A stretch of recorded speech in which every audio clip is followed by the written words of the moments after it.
Hungary parliament নির্বাচনে পরাজয় স্বীকার করেছেন ভিক্টর অরবান। এতে দেশটিতে তার দীর্ঘ ১৬ বছরের শাসনের অবসান হচ্ছে। এবার নির্বাচনে বড় ব্যবধানে জয় পেয়েছে পেটার ম্যাগিয়ার নেতৃত্বাধীন তিস্জা পার্টি। নির্বাচনে তিস্জা পার্টি পেয়েছে ৫২.৪৯% ভোট। অরবানের ফিদেস পার্টি ঝুলিতে গেছে ৩৮.৮৩% ভোট। নির্বাচনে জয়ী হয় পিটারকে অভিনন্দন জানিয়েছেন ভিক্টর অরবান। ভোটে পরাজয় মেনে নিয়ে বিরোধী দল হিসেবে দেশের সেবা করার অঙ্গীকার করেন বিদায়ী প্রধানমন্ত্রী।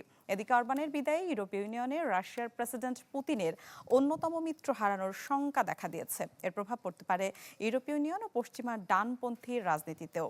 অরবান ক্ষমতা হারানোয় ইউরোপীয় ইউনিয়নের সাথে হাঙ্গেরির টানাপোড়েন কমতে পারে, খুলে যেতে পারে ইউক্রেনকে সহায়তার জন্য আটকে থাকা $৯০ বিলিয়ন ইউরোর ঋণ। আমি ভরসা রাখি হিরন স্মার্ট ওয়াটার পিউরিফায়ারে।